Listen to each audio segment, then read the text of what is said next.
Hello again. EU governments have eased an oil embargo on Syria, allowing European firms to purchase crude from opposition forces. That decision is aimed at providing a financial boost to the rebels fighting against President Assad. Let's get some thoughts on this from investigative journalist Willy van Damme, who's taken a deep interest in the conflict in Syria. He's joining us on the line now. Willy, evening to you. What do you make of this decision then from the EU, given that the opposition, of course, doesn't even have legitimate power in the country? Well, there are several aspects on the case. First, it's legalizing by the European Union of wholesale theft, or attempt to theft anyway. The European Union still officially recognizes the government, even though they have hardly any embassy over there left. And they don't recognize as a government these rebels. They say they are legitimate representative, but that's meaningless in diplomatic and in law. So what they're doing is legalizing theft by an armed gang. And they're using it as a bargaining tool. I mean, the EU's got all sanctions in place against the governments in Syria and Iran. It's lifting it now against the Syrian opposition. It's being used as a real bargaining tool. But the question is it an effective bargaining tool? Well, it's useless. Well, at the moment, anyhow, don't know what's going to happen in the next months or year. But at the moment, it's a joke. First, hardly any oil is being exported or is able to be exported. Secondly, these areas, the oil fields are in government hands or pro-government Kurdish groups' hands. Or otherwise, if they are in rebel-controlled hands, they are the Al-Qaeda group, Al-Nusra.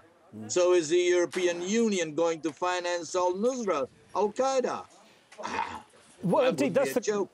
This is one of the big questions about it. And the EU says it wants to throw a lifeline, doesn't it, to the rebels? But the big question mark is who is amongst those rebels? Well, yes, that's if they do it this way, that they would support Al-Qaeda. So the European Union waving the flag of Al-Qaeda. It's madness. We in Belgium at the moment are arresting people because they are radicalized Muslims to go and fight. And now on the other hand, our foreign minister says we should buy and finance Al-Nusra. It's a joke. Double standards, you're saying, yeah? There's no logic in it. It's complete lunacy. And how are they going to export this oil out of Syria? The only way, almost the only way, is through Iraq. But Iraq is against these rebels. It's with Assad and Iran, and so how on earth is what? It's meaningless. And Willy, I guess while we got you on the line, it begs the question: if they're going to do this with oil, what about arms? You know, there's been a question along the way about lifting an arms embargo on Syria. And France and Britain wants to do that. Is this the thin end of the wedge? Well, there's an official version and there's a non-official version. According to many newspapers, I was reading this morning again Le Figaro.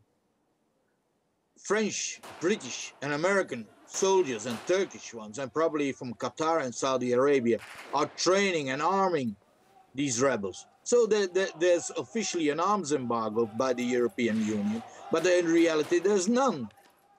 It's a lie. It's a blatant lie to say, look, we are afraid of Al-Nusra, we are afraid of Al-Qaeda, but in reality one sees them arming and financing and supporting Al-Qaeda in Syria. Because they're not the only ones, Al-Nusra. There are other extremist groups. We could talk about this a lot tonight, of course. We could go on for another half hour, I know. Willy van Damme, I'm afraid we're out of time for now. We appreciate your input in the programme tonight. Thank you. Yeah, bye. Bye.